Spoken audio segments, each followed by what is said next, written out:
was an old church. It was there before there was a Union Station or trains to come into a station. The Padres from down in Mexico built it. The devout Mexicans in town still attended services there. We interrupt this programming to bring you a special news report, live from our studio headquarters. The city is safe once again, as the mad prophet, Jesus Nazareth, is in jail and awaiting sentence.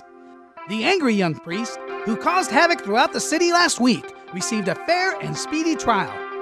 He was found guilty and is currently being held in the Metropolitan Jailhouse. Our lead reporter, Conrad Millman, has this report. The angry young priest we know as Jesus Nazareth has many aliases. The members of his gang, the disciples, call him Christ or Messiah. Jesus has been found guilty of many offenses since entering our city. Some are minor, like public speaking without a permit, teaching without certification, and being a public nuisance. But his most serious crimes are what will determine his fate. The charges include impersonating a medical doctor, disturbing the peace during a public celebration, entering a local church and vandalizing property, and the most serious charges of all, conspiracy against government and church. While Jesus waits sentence, perhaps a closer look into his life may give us clues as to how this young man became the one we know today. Jesus was conceived out of wedlock, born in Bethlehem and raised in Nazareth. He was unusually intelligent for such a young age. Some say as a child, he even debated fundamental beliefs with church authorities. Very little is known about his teen years, but Jesus appears to have lived a normal life. His last known occupation was a carpenter, employed by his father Joseph.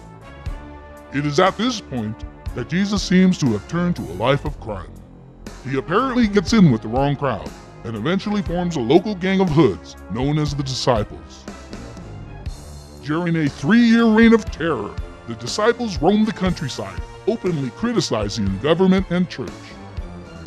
Jesus held numerous unauthorized public gatherings, trying to persuade others to his cause.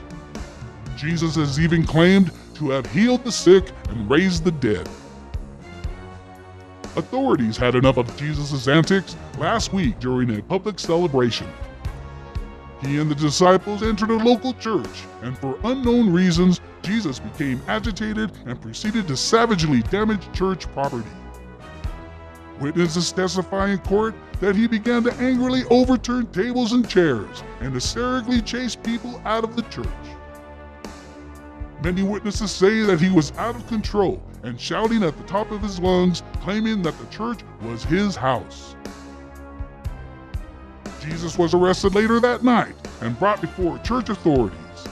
After inquiring about the outburst, Jesus was sent to Metropolitan Jail for questioning. Not satisfied with the charges, Jesus was sent back to the church, where they were forced to charge Jesus with the more serious crimes. By next morning, the public trial began, presided by the Honorable Judge Pontius Pilate. Jesus insisted on representing himself during the trial and yet refused to give any testimony in his defense. Jesus has claimed he performed many unbelievable acts, but the most serious crimes involve attempting to incite revolt against government and church.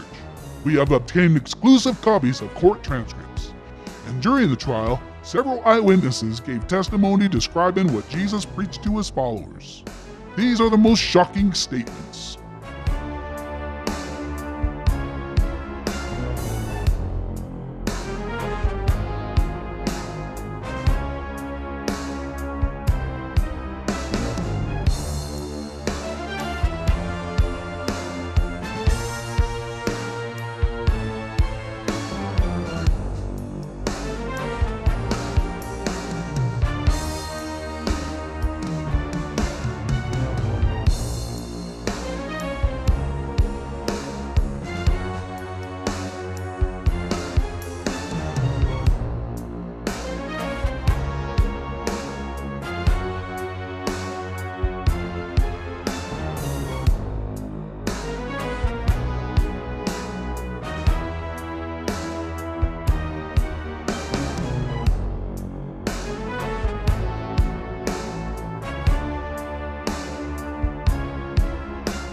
Jesus was found guilty of all crimes and now awaits sentence. The most serious charges carry a heavy penalty. Jesus now faces either the death penalty or the minimum of life imprisonment. How one can come from such an innocent childhood to end up here is beyond any news report. We can only hope that it will not happen again. This is Conrad Millman reporting. This has been a special news report. We now return you to regular programming. Somebody must believe me or you'll all be killed. What? I saw it. The walls came crashing down, and then there was that noise, and the people crushed by the rocks. Please, you must believe me. I'm telling the truth. I'm telling the truth.